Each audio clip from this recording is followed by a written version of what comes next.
76 kilometers mula sa Roxas City na siyang kabisera ng probinsya ng Capiz. Ang tulay na ito ang pangunahing daanan papasok sa town proper ng Tapas. Kahit nasa malayong bayan, ang isa sa mga katangian ng mga taga rito ay ang pagkakaroon ng mataas na pagpapahalaga sa edukasyon. Dito namin nakilala ang tatlong guro. Elementary teacher si Ma'am Elma, high school teacher si Ma'am Jeneline, at college teacher si Ma'am Rosel. Sa kanilang propesyon ngayon, ayon sa mga guro, malaki ang kinalaman ng CAPSU o Capiz State University. Halos lahat po ng bayan ng Capiz ay mayroon pong CAPSU. Sa buong Capiz po, nasa 8 campuses po. At ang 8 campuses po na yan ay nag-o-offer po ng iba't ibang courses po. Nang magkaroon po ng maraming branches ang CAPSU po dito sa Capiz, ay nagkaroon po ng oportunidad ang mga estudyante para dito na lang po sila mag-aral at hindi na po lalayo. At ang CAPSU po ay mayroon pong mataas na standard po ng education. Dito po sa CAPSU Tapaz, 2 lang po ang ino-offer na courses, which is teacher education and agriculture po. Malaking tulong po talaga, lalo po sa mga katulad ko po na dati po na sobrang kapos po talaga, na wala pong kakayahang mag-aral sa mga malayo, tulad po sa syudad. Malaking tulong din po siya sa mga nakaka-graduate kasi po halos dito po may mapapasukan ka din po talaga ang trabaho. At dahil sa patuloy na dumarami ang mga katulad nilang guro, ay lalo pang nadaragdagan ang mga paaralan, gayon na rin ang mga mag-aaral na nagsisilbing daan sa pag-unlad ng kanilang bayan. Marami po sa mga nakapagtapos na po, lalo po mga elementary teacher tsaka high school teacher, halos dito din po nagtuturo. Bilang mga kaanib sa Iglesia ni Cristo, mayroon silang sinasampalatayanan na pinakamahalagang kaalaman na dapat matutuhan ng kanilang mga kababayan. Kung meron man pong mas mahalaga na dapat na ma-attain ng tao na edukasyon, yun po ay ang mga aral po ng ating Panginoon Diyos. Matutuhan ng mga tao na makilala po ang tunay na Diyos po. Yung makilala po yung totoong iglesia po. Gaano man sila kaabala sa kanilang propesyon, ay patuloy silang tumutulong sa mga gawaing pagpapalaganap ng pananampalataya. At ngayon po, meron na po akong naanyayahan na magsuri po sa Iglesia ni Cristo at naging kaanib po. Mayroon po ako naanyayahan na estudyante ko po na nakinig sa mga aral ng iglesia at sa awa po ng Diyos natawag po siya at nabautismuhan po. Katulad nila, ang maraming kaanib sa Iglesia ni Cristo dito sa bayan ng Tapas ay kaisa sa pag-aanyaya ng mga taong makikinig sa mga aral ng Panginoong Diyos. At bunga ng patuloy na pagdami ng mga kaanib, kinailangan na mapalitan ng dating kapilya ng higit na malaking sambahan upang mamalaging maayos na naisasagawa ang mga pagsamba.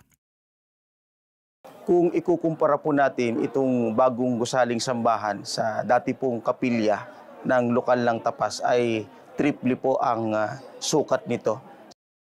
Kahit po napakalayo nito mula po sa sentrong lungsod, ay napapangalagaan pa rin po ang mga kapakanan ng mga kaanib po sa Iglesia ni Cristo sa aming pong lokal. Katunayan po kami ay napatayuan ng isang bago at modernong gusaling sambahan. Ang paghahandog sa Panginoong Diyos ng gusaling sambahan ay pinangunahan ni kapatid na Herbert Lazala, ang tagapangasiwa ng Distrito Eklesyastiko ng Capiz. Kabilang ang mga gurong sina kapatid na Elma, Jeneline at Rosel sa mga nakadalo sa makasaysayang pagtitipong ito. Napakasaya ko po at proud po ako dahil nung inumpisahan pa lang po itong lokal namin ay hindi ko ma-imagine nga na ganito pala kaganda. Wala pong sapat na word na pwedeng maka-describe po sa nararamdaman namin. Masayang-masaya na po kami na yung natupad po yung kahilingan namin. Katulad nila, masayang-masaya ang mga kaanib sa iglesia sa malaking biyaya na ito sa kanilang lokal. Nagagalak ang aming puso na mapagtayuan kami ng maganda at maayos ng bahay. Very proud ako na ganito na ang kayarian.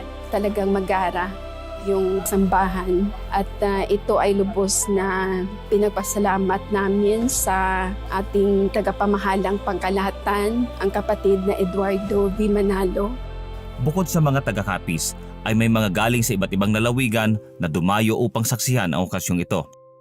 Bumalik po kami sa umagang ito dahil gusto namin makasaksi sa unang pagsamba po sa paghahandog ng lokal ng tapas.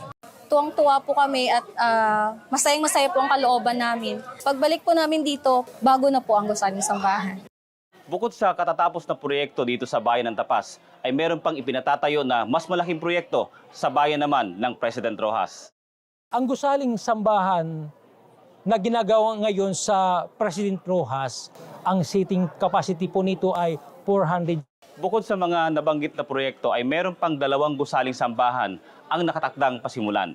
Para po ito sa lokal ng Minoro at lokal po ng Maralag. Kailangan po sapagkat mabilis po ang pag-unlad ng iglesia dito sa aming distrito. Ang pinakalayunin po ng pagtatayo ng mga gusaling sambahan ay para po ito sa kapurihan ng ating Panginoong Diyos. Ngayon pa lang ay nasasabik na ang mga kaanib sa iglesia sa lalawigang ito upang saksihan ang kasunod pang matatapos na mga gusaling sambahan kung saan patuloy na itinuturo ang mga kaalaman na maghahatid sa tao sa kaligtasan pagdating ng araw ng paghuhukom. Sa aming pinakamamahal na tagapamahalang pangkalatan, ang kapatid ni Eduardo D. Manalo, at sa aming pangalawang tagapamahalang pangkalatan, ang kapatid na Angelo Eranio Manalo. Maraming salamat po sapagkat ang aming distrito, ang distrito ng Capiz ay nakabiyaya po ng isang maganda, magarang gusaling sambahan, ang lokal po ng Tapas. Ang Panginoong Diyos!